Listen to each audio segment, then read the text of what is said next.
Hello students, હું Sandeep Gupta sir online એજ્યુકેશનમાં આપ સૌનું હાર્દિક સ્વાગત કરું છું. વિદ્યાર્થી મિત્રો, પાર્ટ 1 માં આપણે સંખ્યાઓની માહિતી મેળવી હતી, પણ એ પ્રાકૃતિક સંખ્યાથી લઈને વાસ્તવિક સંખ્યાની માહિતી હતી. પણ હજી કેટલીક સંખ્યા છે જે બાકી છે, જેમ કે હું તમને વાત કરું કે એકી સંખ્યા, બેકી સંખ્યા, અવિભાજ્ય સંખ્યા અને અવિભાજ્ય સંખ્યા. આ સંખ્યાઓની આપણે માહિતી હજી બાકી છે, જેની માહિતી આપણે આ પાઠમાં મેળવવાની છે. તો વધારે સમય ના લઈએ અને આપણે શરૂઆત કરી દઈએ. બરાબર, તો સૌથી પહેલા આપણે વાત કરીએ એકી સંખ્યાની. એ સંખ્યા એકી સંખ્યા. તો તમને ખબર હોવી જોઈએ કે એકી સંખ્યાને બીજા કયા નામથી ઓળખવામાં આવે? તો એને બીજા નામ છે અયુગ્મ સંખ્યા બી આપણે કહીએ છીએ. શું? અયુગ્મ સંખ્યા.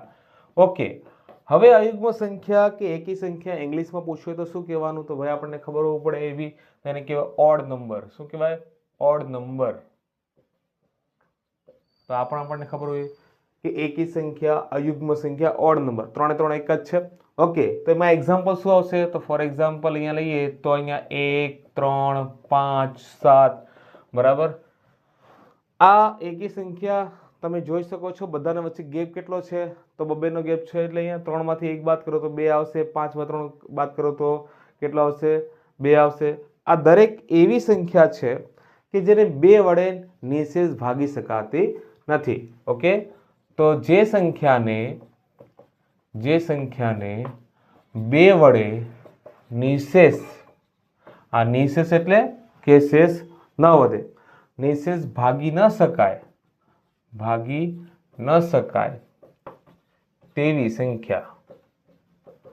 તેવી સંખ્યાને શું કહે છે? ડોટ ડોટ ડોટ એકી સંખ્યા કહે છે. ત્યાર પછી આવે છે બેકી સંખ્યા. બેકી સંખ્યા માટે તમને ખબર પડવી પડે કે અહીંયા અયુગ્મ છે, તો હવે શું લખશું આપણે? યુગ્મ સંખ્યા. યુગ્મ સંખ્યા, જેને ઇંગ્લિશમાં કહીએ છીએ આપણે ઇવન નંબર. કયો? Even number. ચાલો, તો આનું એક્ઝામ્પલ બેકી એટલે બધા 2 વડે ભાગી શકાતા હોવા જોઈએ. બરાબર, તો શરૂઆત અહીંયા 1, 3, 5, 7, અહીંયા આવશે 2, 4, 6, 8 ડોટ ડોટ ડોટ. બરાબર, વ્યાખ્યા કંઈક આ રીતે જ બનશે કે જે સંખ્યાને 2 વડે નિશેષ ભાગી શકાય, કે 2 વડે ભાગો તો શેષ વધે નહીં. તો જે સંખ્યાને 2 વડે નિશેષ ભાગી શકાય તેવી સંખ્યા. બરાબર, તેવી સંખ્યાઓ જેટલી બી આવે એ બધી.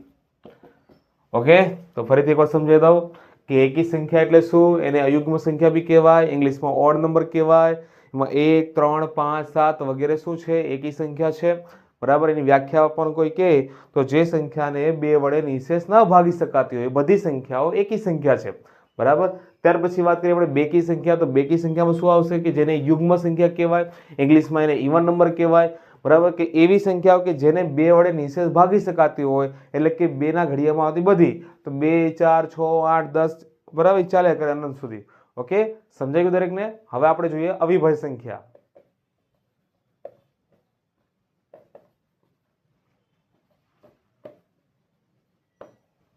ચાલો, તો અહીંયા છે અવિભાજ્ય સંખ્યા.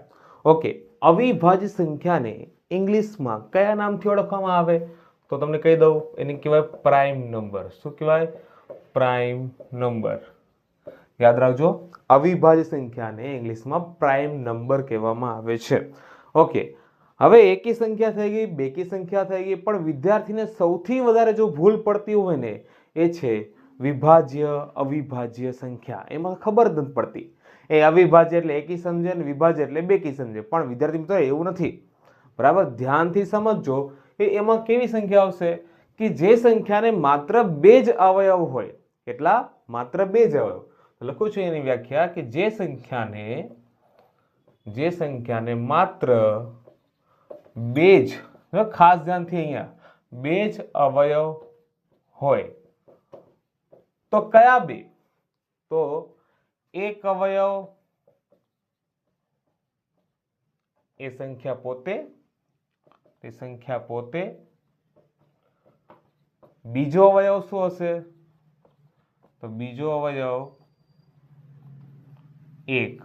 યાદ રાખજો, એવી સંખ્યા લેવાની છે કે જેને માત્ર બે જ અવયવ પડે છે, એક તો એ સંખ્યા પોતે છે અને એક આ બે જ અવયવ, એનાથી વધારે અવયવ આવતા નથી. તો કયા કયા? ફોર એક્ઝામ્પલ તમને વાત કરું, દાખલા તરીકે અહીંયા બે છે, ચાલો બે ના ભાગ પાડો તો 2 એકા 2.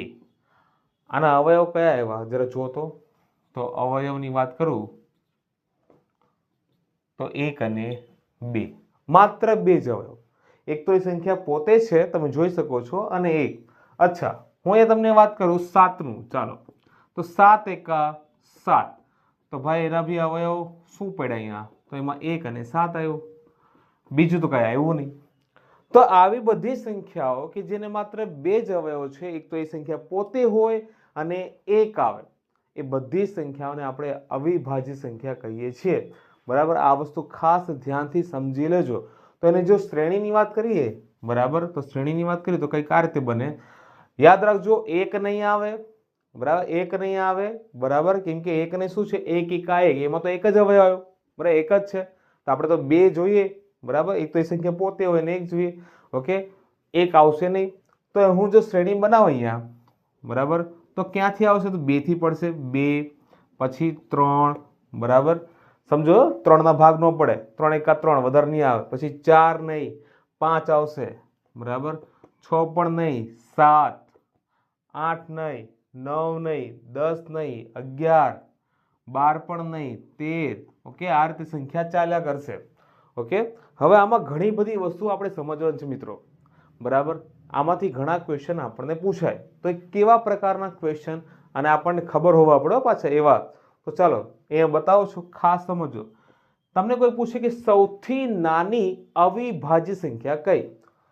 સૌથી નાની અવિભાજ્ય સંખ્યા સમજો, સૌથી નાની અવિભાજ્ય સંખ્યા. તો તમે જોઈ શકો છો કે સૌથી નાની અવિભાજ્ય સંખ્યા કોણ છે? તો 2. કોણ આવશે? 2. ઓકે, ત્યાર પછીનો આપણે બીજો સવાલ ખાસ સમજો. સૌથી નાની અવિભાજ્ય સંખ્યા થઈ ગઈ. હવે બીજો સવાલ કે સૌથી નાની એકી અવિભાજ્ય સંખ્યા. સૌથી નાની એકી અવિભાજ્ય સંખ્યા. હવે અહીંયા સમજો, તો સૌથી નાની એકી અવિભાજ્ય સંખ્યાની વાત કરી તો હમણાં જ આપણે જોયું કે એકી સંખ્યા તો 1 થી શરૂઆત થાય, 1, 3, 5, 7. પણ અહીંયા 1 જે છે એ અવિભાજ્ય કે વિભાજ્ય નથી. શા માટે હમણાં વાત કરશું આપણે બધી, બરાબર. તો ચાલો, તો અહીંયા એકી સંખ્યાની વાત કરી અને સૌથી નાની સંખ્યા તો કોણ છે? અહીંયા તમે જોઈ શકો 3 છે, બરાબર.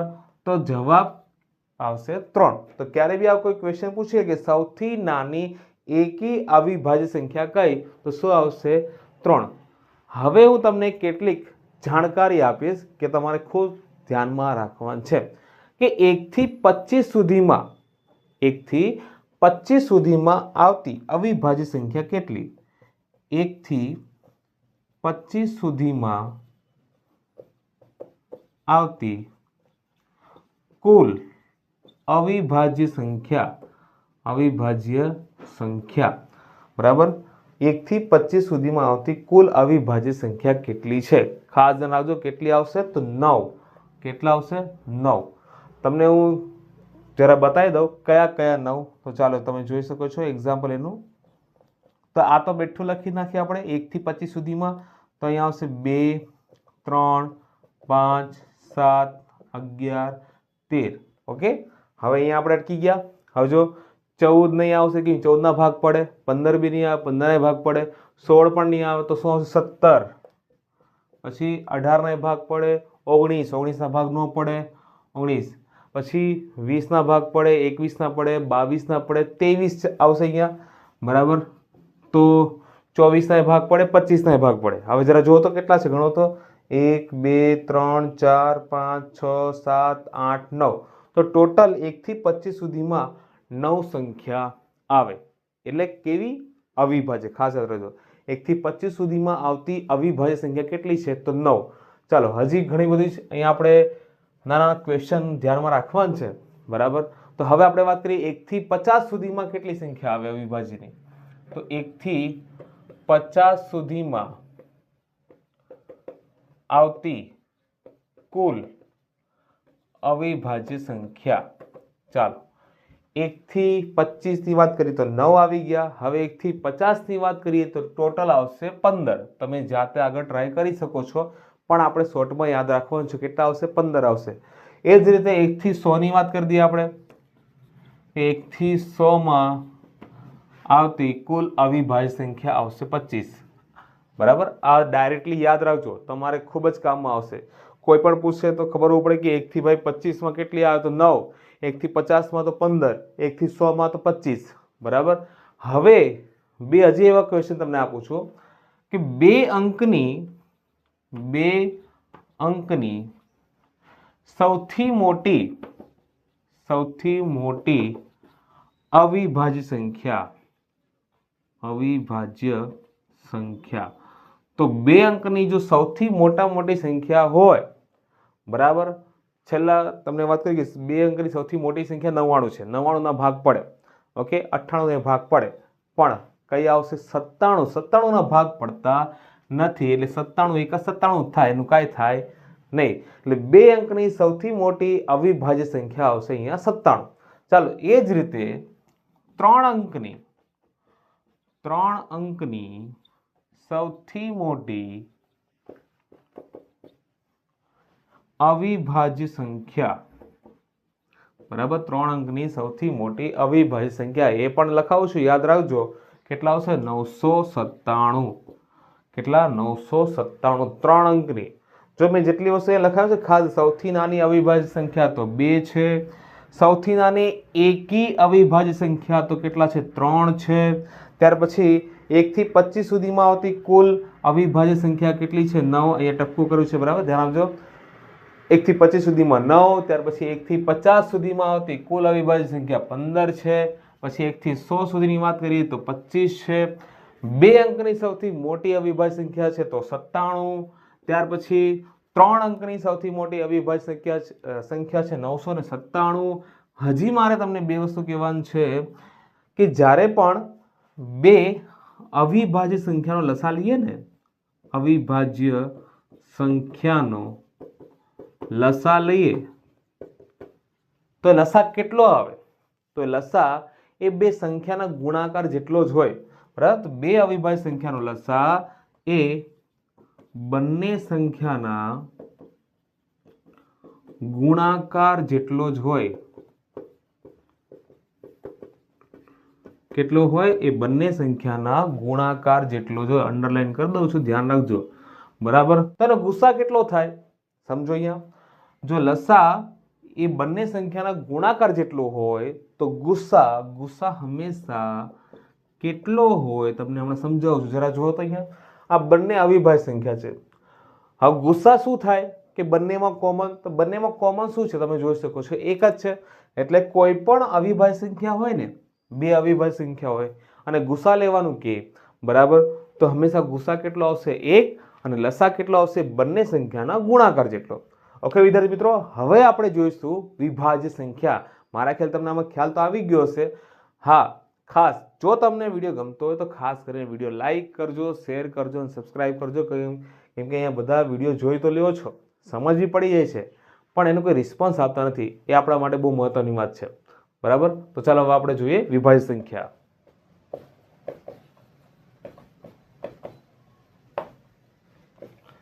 ચાલો તો હવે જોઈએ વિભાજ્ય સંખ્યા.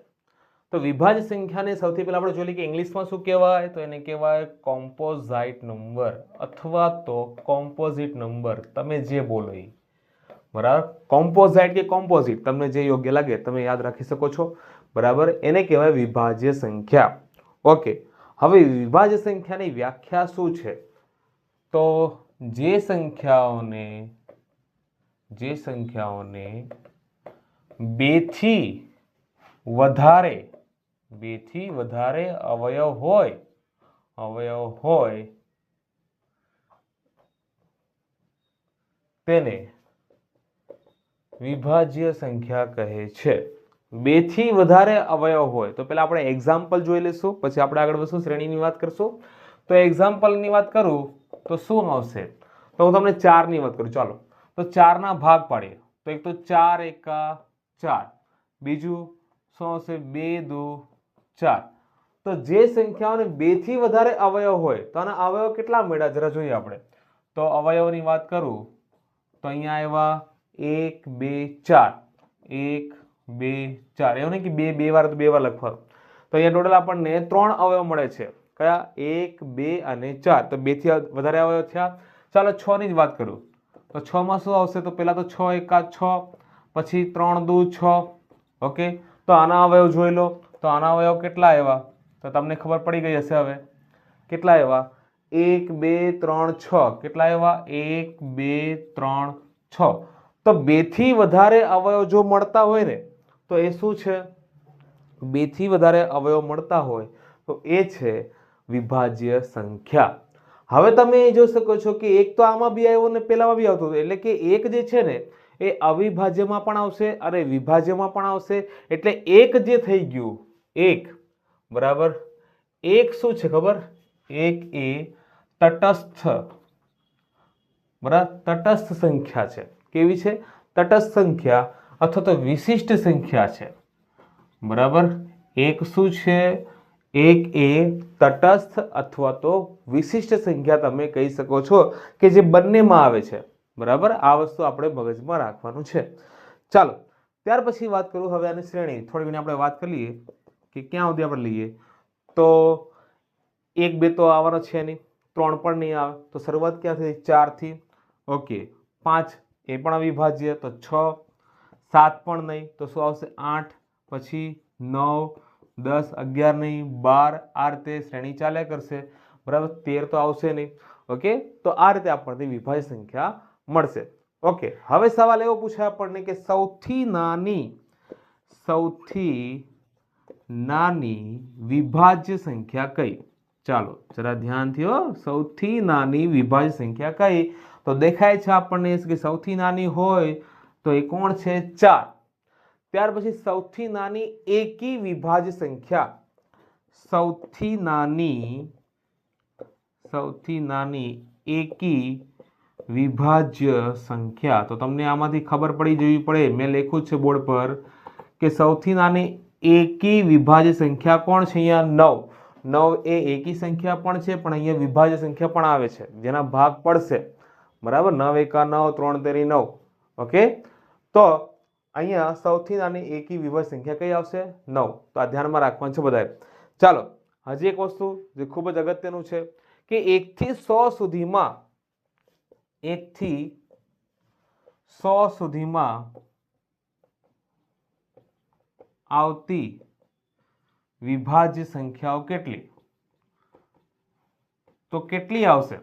મેં તમને હમણાં થોડી વાર પહેલા સમજાવ્યું કે 1 થી 100 સુધીમાં અવિભાજ્ય સંખ્યા કેટલા છે? યાદ કરો કેટલા છે? હમણાં મેં કીધું 1 થી 100 સુધીમાં અવિભાજ્ય સંખ્યા 25. તો વિભાજ્ય ઓબ્વિયસલી આપણે વાત કરીએ કે 100 માંથી 25 કાઢો તો કેટલા આવે? 75 આવવા પડે ને.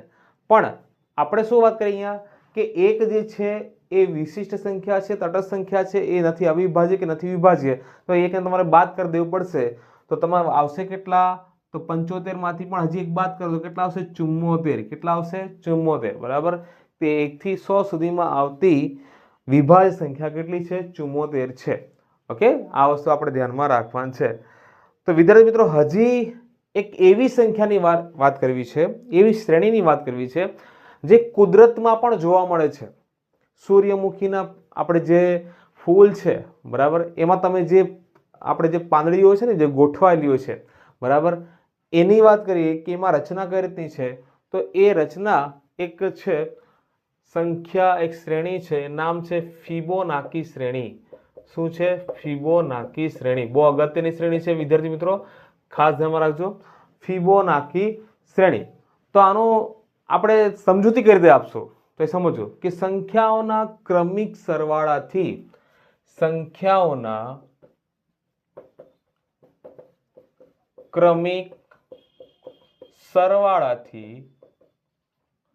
બનતી શ્રેણી. બરાબર, સંખ્યાઓના ક્રમિક સરવાળાથી બનતી શ્રેણી. સમજવો પડી ને? જરા જોઈએ કઈ રીતે. તો એક્ઝામ્પલ આપું તમને. તો 1, બરાબર, પાછું આપણે 1 માં 1 એડ કરીએ તો કેટલા આવશે અહીંયા? બરાબર, 1 1. જો હવે 1 માં 1 સરવાળો કરો તો 2 આગળની સંખ્યા સાથે, બરાબર. સંખ્યાઓનો ક્રમિક સરવાળો કરવાનો છે તો 2 + 1 કેટલા આવશે? 3. 3 + 2 કેટલા આવશે? 5. 5 + 3 કેટલા આવશે? 8. એવી રીતે આગળ આગળ સંખ્યા વધતી રહેશે, બરાબર. શ્રેણી બનતું રહેશે. શું કરવાનું છે? સંખ્યાઓનો ક્રમિક સરવાળો કરવાનો છે આગળની સંખ્યા સાથે. જો પેલા 1 તો લઈ જ લેવાનું છે, ફરી પાછું 1 લેશું તો 1 + 1 2, 1 + 2 3, બરાબર. એટલે 2 + 3 5, 3 + 5 8. આગળ આગળ આવી રીતે સંખ્યા ચાલતી રહેશે. આને કહેવાય ફિબોનાકી શ્રેણી. કુદરતમાં ઘણા બધા એવા ફૂલો છે કે જેની જે પાંદડીઓ છે ને એ સંખ્યા આ પ્રમાણે ગોઠવાયેલી હોય છે, બરાબર. એ ખાસ તમારે જોઈ લેવાનું છે. ચાલો વિદ્યાર્થી મિત્રો, હવે આપણે વાત કરીશું નિરપેક્ષ મૂલ્યની. કોનું? નિરપેક્ષ મૂલ્ય. કદાચ આપણે આ શબ્દ સાંભળ્યો નહીં હોય, બરાબર, આ પણ નહીં સાંભળ્યું હોય, પણ આ નિરપેક્ષ મૂલ્ય ખાસ સમજજો, ક્યાં કામમાં આવશે, બરાબર. હું તમને વાત કરું કે અંતર મોસ્ટલી તમે ક્યાંય બી સાંભળ્યું હશે તો ધનમાં સાંભળ્યું હશે કે ભાઈ આપણે 10 કિલોમીટર જવાનું છે, 15 કિલોમીટર જવાનું છે. તમે ક્યારેય બી એનું એવું નથી સાંભળ્યું કે મારે -15 કિલોમીટર ચાલવાનું છે, -50 કિલોમીટર જવાનું છે. આપણે માઇનસમાં ક્યારેય પણ અંતરને લેતા નથી. આ વસ્તુ ધ્યાનમાં રાખજો, બરાબર. તો એ માઇનસમાં નથી લેતા તો શું કરીએ છીએ? એ આપણું નિરપેક્ષ મૂલ્ય છે, બરાબર. શું છે? એ નિરપેક્ષ મૂલ્ય છે. તો નિરપેક્ષ મૂલ્યની જો વાત કરીએ તો એમાં શું કહી શકાય આપણે? તો સંખ્યાની નિશાનીને ધ્યાનમાં લીધા વગર માત્ર આંકડાકીય મૂલ્યોને લેવામાં આવે, બરાબર. તો નિશાનીને ધ્યાનમાં લીધા વગર માત્ર આંકડાકીય મૂલ્યો ધ્યાને લેવું, બરાબર. નિશાનીને ધ્યાનમાં લીધા વગર માત્ર આંકડાકીય મૂલ્યને ધ્યાનમાં લેવું. ફોર એક્ઝામ્પલ તમને આપું કે અહીંયા 4 છે પણ એ માઇનસમાં છે, તો -4 ને 4 તો ન લખી શકાય. એના માટે અહીંયા શું કરવાનું છે તમને કહી દઉં છું. જો અહીંયા 2 ઊભા લીટા કરવાના છે, જેને શું કહેવાય? જેને કહેવાય માનાંક. શું કહેવાય ને? માનાંક. માનાંકમાં -4 છે તો એનો જવાબ આવશે 4, બરાબર. માન લો કે હજી અહીંયા છે ±3, પ્લસમાં અને માઇનસમાં બંનેમાં 3 છે તો એને પણ માનાંકમાં મૂકી દઈશું તો જવાબ આવશે માત્ર 3. એટલે બધી સંખ્યા અહીંયા ધનમાં જ લેવાનું આવશે, માઇનસમાં લેવાનું નથી, બરાબર. ત્યાર પછી આપણે વાત કરીએ વિરોધી સંખ્યા. ઓકે, વિરોધી સંખ્યા તો આપણને ખબર હોવી પડે. વિરોધી સંખ્યા, તો વિરોધી સંખ્યા કોને કહેવાય ખબર છે તમને? તો તમને સમજાવો કે જે સમાન ધન પૂર્ણાંક હોય કે ઋણ પૂર્ણાંક સંખ્યા હોય એનો સરવાળો તમે કરો છો અને જવાબ તમારો 0 આવે છે, બરાબર. સરવાળો શું આવે છે? 0 આવે તો એને કહેવાય વિરોધી સંખ્યા. તો બે સંખ્યા એવી લેવાની છે પણ બંને સમાન હોવી પડે, બરાબર. બે સમાન સંખ્યાઓનો સરવાળો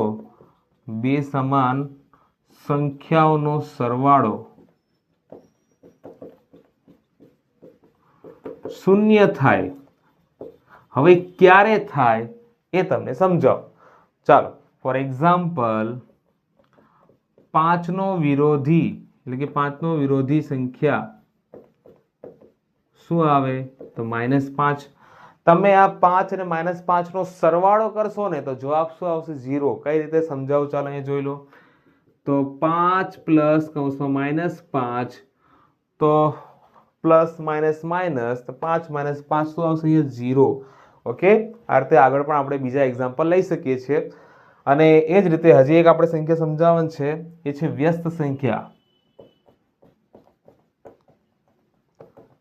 તો વ્યસ્ત સંખ્યામાં કેવી સંખ્યા? તો તમને સમજાવી દઉં છું. અહીંયા વ્યસ્ત સંખ્યામાં શું કરવાનું છે? માત્ર જે અંશ અને છેદ છે ને એને ઉલટપુલટ કરવાનું છે, બરાબર. ફોર એક્ઝામ્પલ વાત કરું કે 2 નો વ્યસ્ત